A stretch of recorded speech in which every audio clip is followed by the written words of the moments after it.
Prabhakar Garu, Honorable Minister for BC Welfare and Transport and District in Charge Minister. వేదిక మీద ఉన్న పెద్దలకు ఈ సమావేశానికి విచ్చేసినటువంటి తెలంగాణ అక్కా చెల్లెలందరికీ రెండు చేతులు జోడించి నమస్కారం చెప్తా ఉన్నాం. మీ అందరి ఆశీర్వచనంతో ఈరోజు మీ ప్రభుత్వంగా తెలంగాణ కాంగ్రెస్ ప్రభుత్వం అధికారంలోకి వచ్చింది.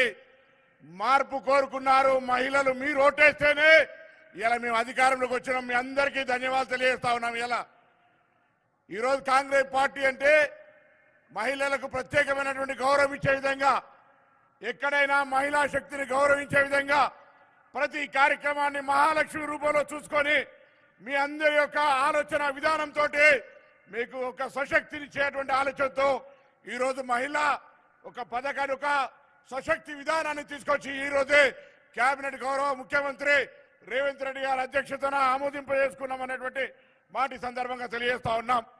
ప్రభుత్వం వచ్చినాక 48 గంటల్లో ఆర్టీసీ బస్సుల్లో తెలంగాణ అక్క చెల్లెళ్ళు ఉచితంగా ప్రయాణం చేసే సౌకర్యాన్ని ఇచ్చాం.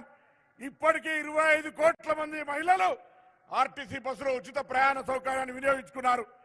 మహిళలు సిలిండర్ కావచ్చు, మహిళల 200 యూనిట్ల ఉచిత విద్యుత్ కావచ్చు, నిన్ననే భద్రాచలం రామ సన్నిధిలో ఇందిరమ్మ ఇండ్ల కార్యక్రమం కావచ్చు, అదేవిధంగా రేషన్ కార్డులు ఇచ్చే కార్యక్రమం కావచ్చు, అన్ని కూడా మహిళల యొక్క నేతృత్వంలో మహిళలను గౌరవిస్తాం, మహిళలను అందరం ఎక్కిస్తాం, మహిళలను కోటీశ్వరులు చేస్తాం, మహిళల యొక్క సాధికారికతను ఏర్పాటు చేస్తామనే ఆలోచనతో జరుగుతున్న ఈ ప్రభుత్వాన్ని మహిళా తల్లులుగా, తల్లిగా, బిడ్డగా, అక్కగా, చెల్లెగా ఆశీర్వదించమని సందర్భంగా కోరుతూ, ఆలస్యమైంది.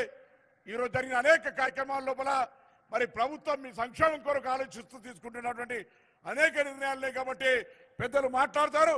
ఈ రోజు జరిగిన కార్యక్రమాల్లో మీ పాత్రను దయచేసి ఎక్కడ గతంలో టీఆర్ఎస్ ప్రభుత్వంలో ఒక మంత్రి మహిళ కూడా లేకుండే, ఇవాళ 2 అక్కలు, మా చీఫ్ సెక్రటరీ గారు మహిళా గారు, అదేవిధంగా అనేక కార్యక్రమాల్లో ప్రతి అంశంలో మహిళను ముందుంచే ఆలోచనతో పోయే విధంగా జరుగుతున్నటువంటి ప్రభుత్వ కార్యక్రమాల్లో మీ ఆశీర్వచనాన్ని, మహాలక్ష్మిల సహకారాన్ని కోరుతూ అందరికీ నమస్కారం చెప్తూ సెలవు తీసుకుంటా ఉన్నాను.